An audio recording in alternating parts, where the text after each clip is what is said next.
জনসম্মুখে নৌকা বোঝাই করে লুট করা হচ্ছে পাথর। পাথর খেকো প্রভাবশালী এক চক্রের কারণে ভোলাগঞ্জের সাদা পাথর এখন পাথরহীন ধুধু মরুভূমিতে পরিণত হয়েছে। দিন কিংবা রাত কোনো কিছুরই তোয়াক্কা নেই তাদের। মাত্র কয়েক মাসে শত কোটি টাকার পাথর গায়েব হয়ে গেছে নদীর বুক থেকে। সিলেটের কোম্পানীগঞ্জ উপজেলার সীমান্তবর্তী পশ্চিম ইসলামপুর ইউনিয়নে অবস্থিত সাদা পাথর শুধু একটি পর্যটন কেন্দ্র নয়, এটি প্রকৃতির এক অনন্য উপহার। ধলাই নদের উৎসমুখে জমে থাকা সাদা রঙের এই পাথরের জন্যই জায়গাটির নাম হয়েছে সাদা পাথর। কিন্তু সাম্প্রতিক সময়ে পাহাড়ি ঢলের সঙ্গে ভেসে আসা বিপুল পাথর প্রকাশ্যেই লুট হয়ে যাচ্ছে। প্রতিদিন শত শত নৌকা দিয়ে এ পাথর নদী পাড়ি দিচ্ছে, অথচ থামাচ্ছে না কেউ। এমনকি নদীর তীর ঘুরেও বালু ও পাথর তুলছে লুটেরারা। স্থানীয়দের অভিযোগ, জড়িতরা এতটাই প্রভাবশালী যে প্রতিবাদ করার সাহস নেই কারো। প্রশাসনের সামনেই চলে এই অবৈধ ব্যবসা, কিন্তু কার্যকর প্রতিরোধ দেখা যায় না। বিজিবি ফাঁড়ি মারিয়ে 0 পয়েন্ট পেরিয়ে দিনের আলোয় লুট চলছে।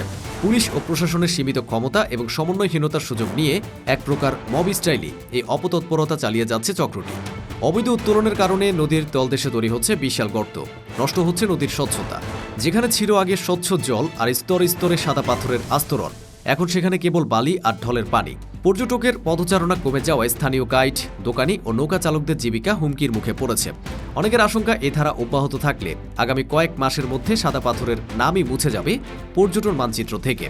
2017 সালে পাহাড়ি ঢলে 5 একর জায়গা জুড়ে জমা হয়েছিল প্রায় 20 ফুট পুরু পাথরের স্তর, যা স্থানীয় প্রশাসনের পাহারায় সংরক্ষিত ছিল। এই পাথরগুলোকে বলা হতো ধলা সোনা। মূলত ভারতের মেঘালয়ের চেরাপুঞ্জি ও লুলুংপুঞ্জি থেকে বর্ষায় ভেসে আসত এরা। গুণগত মান ও সৌন্দর্যের কারণে এই পাথরের স্থাপত্য মূল্য ছিল অনেক বেশি। সেই সময় থেকে সাদা পাথর পর্যটন কেন্দ্র দেশ বিদেশে পরিচিতি লাভ করে। কিন্তু আজ পরিস্থিতি পুরো পাল্টে গেছে। সিলেট বিভাগের সমন্বয়ক শাহ শাহেদা অভিযোগ অনুযায়ী পাথর সংরক্ষণের জন্য প্রয়োজনীয় পদক্ষেপ প্রশাসন নিচ্ছে না। অন্যদিকে সিলেট জেলা প্রশাসক দাবি করেছেন, নিয়মিত অভিযান চালানো হলেও জনবল সংকট ও সীমাবদ্ধতার কারণে পুরোপুরি নিয়ন্ত্রণ সম্ভব হচ্ছে না। কোম্পানীগঞ্জ থানার ওসি জানিয়েছেন, ম্যাজিস্ট্রেটের নেতৃত্বে বিশেষ টাস্ক ফোর্স অভিযান চালালেও সমন্বিত পদক্ষেপ ছাড়া এই লুট ঠেকানো কঠিন। সিলেটের বিভাগীয় কমিশনার ইতোমধ্যে একটি পরিদর্শন টিম পাঠিয়েছেন এবং বিজিবি পুলিশ সহ যৌথ অভিযানের সিদ্ধান্ত নেওয়া হয়েছে। তবে শুধু অভিযান নয়, স্থানীয়দের অন্তর্ভুক্ত করে দীর্ঘমেয়াদী সংরক্ষণ পরিকল্পনা গ্রহণ করাই হতে পারে একমাত্র কার্যকর সমাধান। প্রকৃতি আমাদের সম্পদ, এটি লুট হলে ক্ষতি শুধু পরিবেশেরই নয়, ক্ষতি আমাদের ভবিষ্যতেরও।